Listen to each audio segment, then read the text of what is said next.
Bismillahirrahmanirrahim. Assalamualaikum warahmatullahi wabarakatuh. Innal hamdalillah nahmaduhu wa nastaghfiruhu wa na'udzu billahi min syururi anfusina wa min sayyiati a'malina. May yahdihillahu fala mudhillalah wa may yudlil fala hadiyalah.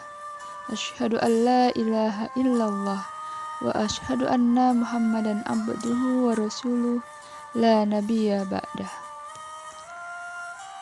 Segala puji bagi Allah, Tuhan semesta alam, Tuhan pemilik kehidupan, yang telah menganugerahkan kehidupan kepada kita dan memberikan nikmat yang tiada tara kepada kita. Hingga sampai saat ini, kita dapat menjalani segala aktivitas kehidupan untuk menjalankan segala amal kebaikan. Sholawat dan salam semoga senantiasa tercurah atas Nabiullah Muhammad Sallallahu Alaihi Wasallam, Nabi yang membawa kita ke jalan yang terang benderang, meninggalkan masa kejahiliahan. Anak-anakku sekalian, dalam kesempatan kali ini, Ibu akan membawakan kisah seorang sahabat Nabi yang bernama Abu Kilabah, di mana dalam kisah Abu Kilabah ini ia mengajarkan suatu akhlak yang begitu mulia, yaitu tentang sabar dan syukur kepada Allah. Ibnu Hibban di dalam As-Siqat menyebutkan kisah menakjubkan tentang Abu Kilabah yang menunjukkan kekuatan keimanan Abu Kilabah kepada Allah. Beliau bernama lengkap Abdullah bin Zaid al-Jarmi, salah seorang dari para ahli ibadah dan ahli zuhud yang berasal dari Al-Basrah. Beliau meriwayatkan hadis dari sahabat Anas bin Malik dan sahabat Malik bin Al-Huwairits radhiyallahu anhuma. Beliau wafat di negeri Syam pada tahun 104 Hijriah, yaitu pada masa kekuasaan Yazid bin Abdul Malik. Abdullah bin Muhammad berkata, "Aku keluar menuju tepi pantai untuk memantau kawasan pantai. Tatkala tiba di tepi pantai, tiba-tiba telah berada di sebuah dataran lapang di suatu tempat di tepi pantai. Di dataran tersebut ada sebuah kemah yang di dalamnya terdapat seseorang yang telah buntung kedua tangan dan kedua kakinya. Pendengarannya telah lemah dan matanya telah rabun. Tidak satu anggota tubuhnya pun yang bermanfaat baginya kecuali lisannya." Orang itu berkata, "Ya Allah, tunjukilah aku agar aku bisa memujimu, sehingga aku bisa menunaikan rasa syukurku atas kenikmatan-kenikmatan yang telah Engkau anugerahkan kepadaku, dan Engkau sungguh telah melebihkan aku di atas kebanyakan makhluk yang telah Engkau ciptakan." Abdullah bin Muhammad berkata, "Demi Allah, aku akan mendatangi orang ini dan aku akan bertanya kepadanya, bagaimana ia bisa mengucapkan perkataan ini? Apakah ia memahami dan mengetahui yang diucapkannya itu, ataukah ucapannya itu ilham yang diberikan kepadanya?"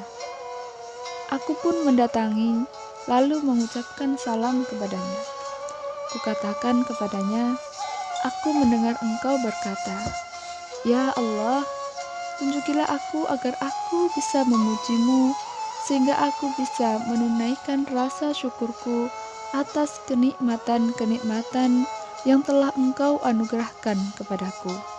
Dan Engkau sungguh telah melebihkan aku di atas kebanyakan makhluk yang telah Engkau ciptakan.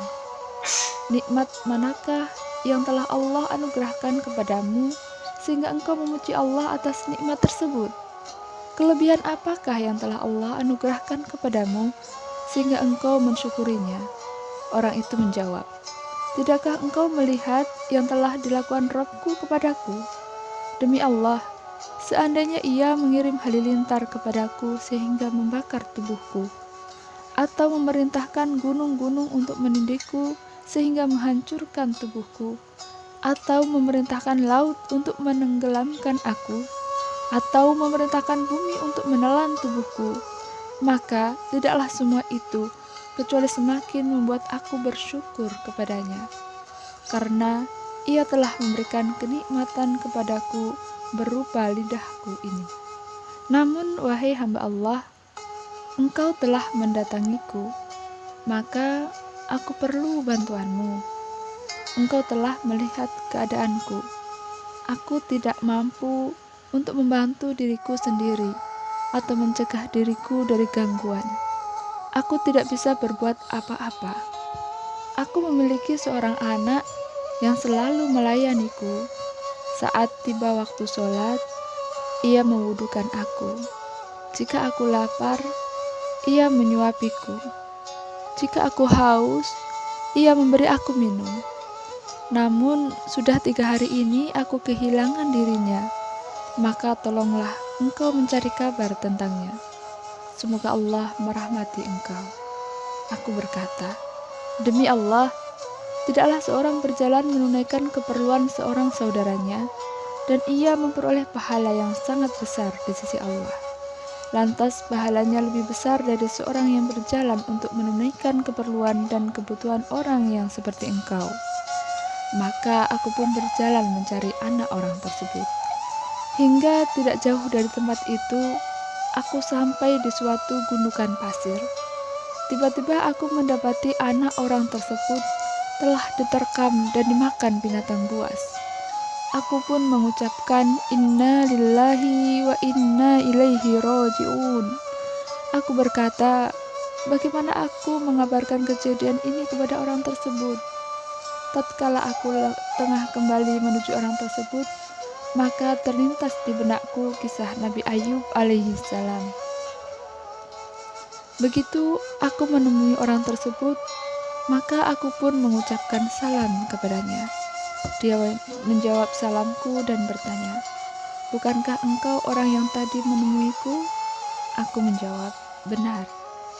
Ia bertanya, bagaimana dengan permintaanku kepadamu untuk membantuku? Aku pun berkata kepadanya, engkau lebih mulia di sisi Allah. Tahukah Nabi Ayub alaihissalam? Ia menjawab, tentu, Nabi Ayub alaihissalam.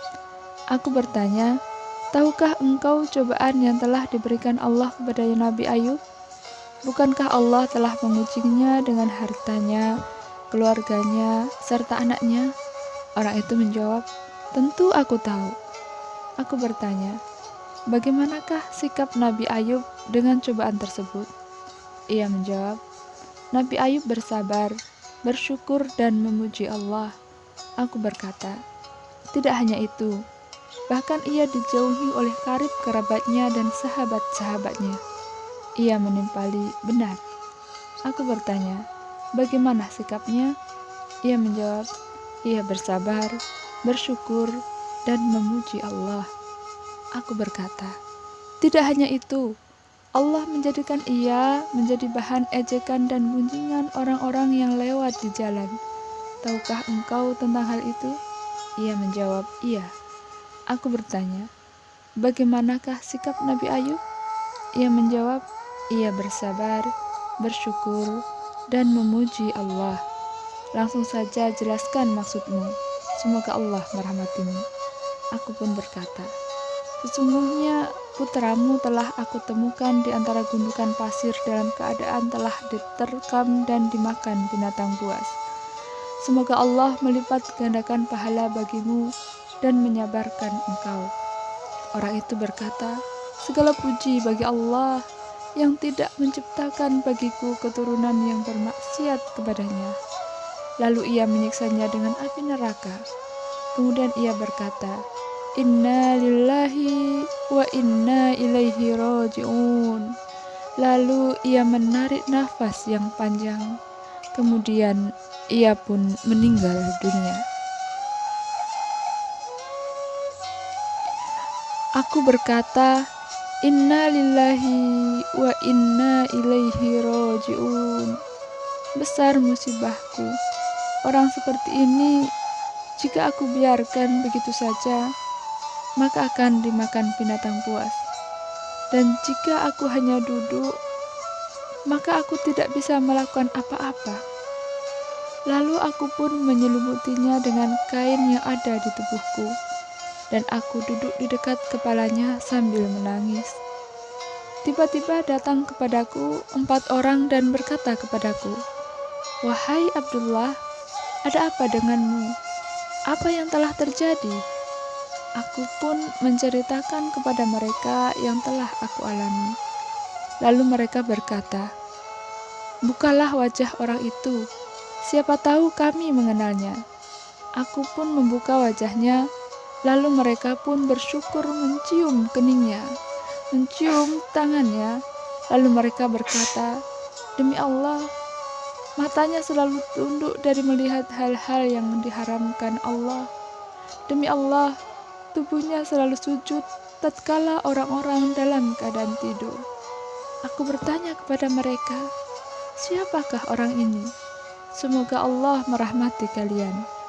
Mereka menjawab, "Abu Kilabah Al-Jarmi, sahabat Ibnu Abbas. Ia sangat cinta kepada Allah dan Nabi Shallallahu Alaihi Wasallam." Lalu kami pun memandikan dan mengkafaninya dengan pakaian yang kami pakai. Lalu kami menyolati dan menguburkannya. Setelah usai, mereka pun berpaling pulang, dan aku pun pergi menuju pos penjagaanku di daerah perbatasan. Tatkala malam hari tiba, aku pun tidur. Aku melihat di dalam mimpi, ia berada di taman surga dalam keadaan memakai 2 lembar kain dari kain surga sambil membaca firman Allah, "Salamun alaikum bima sobartum." Keselamatan bagi kalian dengan masuk ke dalam surga karena kesabaran kalian. Maka alangkah baiknya tempat kesudahan itu. Aku bertanya kepadanya, "Bukankah engkau adalah orang yang aku temui?" Ia menjawab, "Benar." Aku berkata, "Bagaimana engkau bisa memperoleh semua ini?"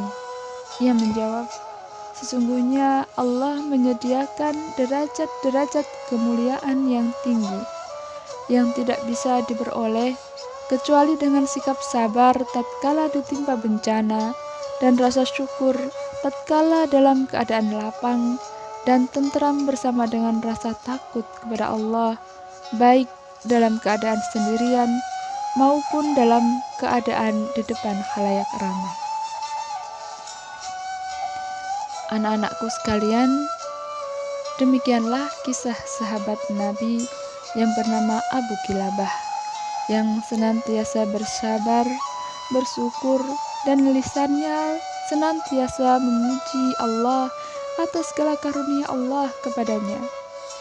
Pada akhirnya, rasa sabar dan syukur itulah yang membawa Abu Kilabah kepada kebahagiaan yang hakiki, kebahagiaan dengan rahmat Allah di dalam surganya. Subhanakallahumma wa bihamdika, asyhadu an la ilaha illa anta, astaghfiruka wa atubu ilaik. Billahi fi sabilil haq, fastabiqul khairat. Wassalamualaikum warahmatullahi wabarakatuh.